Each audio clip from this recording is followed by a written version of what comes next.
Hi everyone, Angela here. To make this ruffle scrunchie, cut 2 pieces of fabric 5 inches by 30 inches. I'm using 2 colors of Pebble Satin fabric. Fold each piece in half lengthwise and cut little notches in the center on both sides. Open up again, place right sides together matching up that top edge, and if you need to, pin or clip in place. Cut 8 inches of 1/2 inch wide elastic.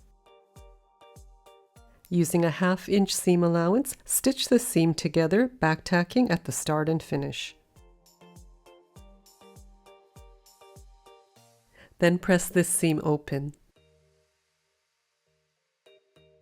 Down from the seam, mark 1.5 inches, then another inch. We'll leave an opening between these marks. Fold in half with right sides together, matching that center seam, and clip in place.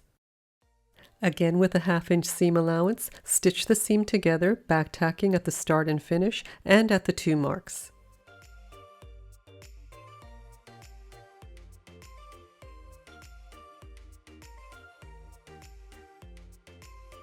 Separate the fabric and press this seam open. Lift and match these top edges and fold it together so that it's nice and skinny. Then match the bottom edges together at the notches and clip in place. If you want, you can continue clipping all around, keeping the center fabric out of the way. Just keep pulling out the center fabric, match your seam and the center notches. This is called the burrito method. Stitch all around using a 1/2 inch seam allowance, back tacking at the start and finish.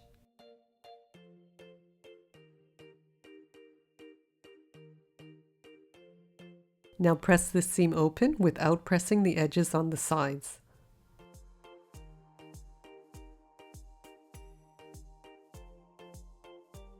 Push the fabric from inside through that small opening and turn the whole thing right side out.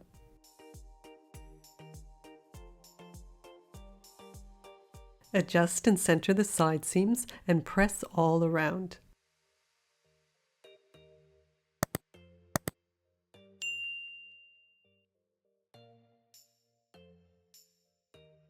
If you can, switch to free arm sewing and then place a magnetic guide 1.5 inches from the needle.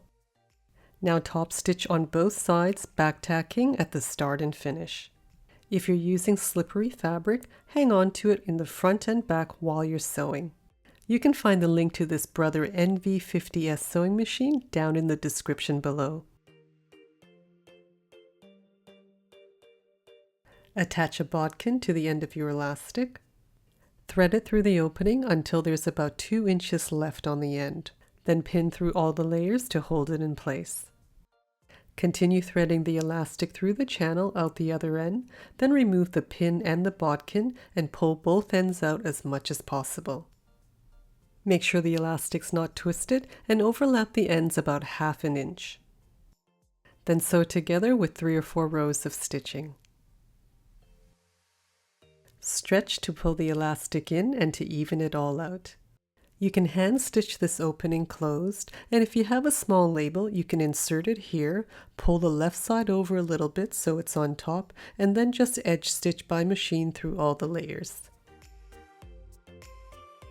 Make sure to check out some of my other tutorials. Thanks again for watching. Until next time, take care and happy sewing.